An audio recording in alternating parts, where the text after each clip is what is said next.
প্রবাসীরা সব সময় দেশের মানুষের আপদে বিপদে পাশে থাকে, অথচ আজকে প্রবাসীদের এই বিপদের সময় তাদের পাশে কেউ নাই। বাংলাদেশের বুকে যত মানবতার ফেরিওয়ালা আছে আপনারা দেখেন, তারা কেউ তাদের নিজের বাপের টাকা দিয়ে মানুষকে সহায়তা করে না। তারা গরিব দুঃখী মানুষের দুঃখগুলো সবার সামনে তুলে ধরে, তাদেরকে হাজার হাজার প্রবাসী টাকা দিয়ে সহযোগিতা করে তাদেরকে মানবতার ফেরিওয়ালা বানায়। কিন্তু আজকে একটা জিনিস লক্ষ্য করে দেখেন, আমরা প্রবাসীরা বিগত এক সপ্তাহ যাবৎ প্রবাসীদের দাবি আদায়ের জন্য এত আন্দোলন করতেছি, এত ভিডিও করতেছি। বাংলাদেশের কোনো কন্টেন্ট ক্রিয়েটর, কোনো মানবতার ফেরিওয়ালা আজ পর্যন্ত প্রবাসীদের পক্ষে একটা মুখও খোলে নাই, একটা কথাও বলে নাই। তারা তাদের ট্রেন্ডিং নিয়েই পড়ে আছে, তারা প্রবাসীদের বিষয় নিয়ে কোনো কথা বলতে রাজি না। কিন্তু যখন আবার টাকার প্রয়োজন হবে কোনো মানুষের জন্য, তখন আবার প্রবাসীদেরকেই ডাকবে। ওরে মানবতার ফেরিওয়ালারা, তোদেরকে বলি, তোরা আমাদের প্রবাসীদেরকে ডাকস, আলহামদুলিল্লাহ আমরা সবসময় সেটাতে আছি। আমরা মানুষের পাশে দাঁড়াইতে চাই, আমরা গরিব দুঃখীদেরকে সহযোগিতা করতে চাই। কিন্তু তোরা আজকে যেটা করতেছ, প্রবাসীদের পক্ষে কথা না বলে চুপ থেকে, এটা কোনোভাবেই ভালো কাজ করতেছস না।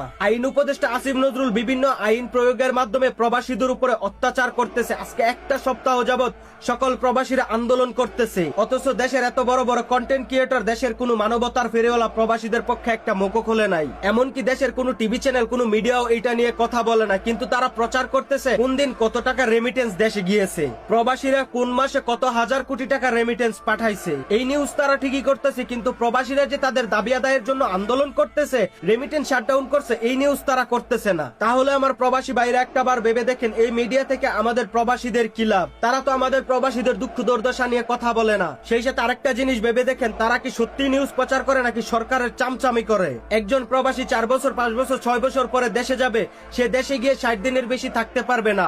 60 দিনের বেশি থাকলে তাকে করতে হবে মোবাইল রেজিস্ট্রেশন। 1 লক্ষ টাকার মোবাইল যদি আপনি নিয়ে যান, তাহলে 57,000 টাকা তাদেরকে ট্যাক্স হিসেবে দিতে হবে সেই রেজিস্ট্রেশনের জন্য। প্রবাসীরা কি টাকা রাস্তায় কুড়াইয়া পায় নাকি অবৈধ পথে কামায়? প্রবাসীরা তো তাদের শরীরের নিজেদের গাম জড়িয়ে হালাল ভাবে উপার্জন করে, তাই না? আমি বাংলাদেশের প্রত্যেকটা কন্টেন্ট ক্রিয়েটরের উদ্দেশ্য করে বলতেছি, এখনো সময় আছে, তোমরা প্রবাসীদের পক্ষে কথা বলো, প্রবাসীদের হয়ে আওয়াজ তোলো, তাহলে সর্বদাই প্রবাসীদেরকে পাশে পাবে। নয়তোবা তোমরা প্রবাসীদেরকেও তোমাদের পাশে থেকে হারাবে। সেই সাথে সর্বশেষে এসে আমার এক প্রবাসী ভাইয়ের একটা ভিডিও দিয়ে যায় আপনাদেরকে, ভিডিওটা দেখেন, অবশ্যই ভালো লাগবে, গ্যারান্টি দিলাম। আর শেষে একটা শেয়ার করবেন। দেশটা তোমার বাপের নাকি করছো ছলাকলা, কিছু হইলেই ধরো চেপে প্রবাসীদের গলা। দেশটা তোমার বাপের নাকি করছো ছলাকলা, কিছু হইলেই ধরো চেপে প্রবাসীদের গলা। মনে রেখো বাবার টাকায় বিদেশ আইছি, প্রবাসীদের মান বাঁচাতে রক্ত দিতেও রাজি আছি।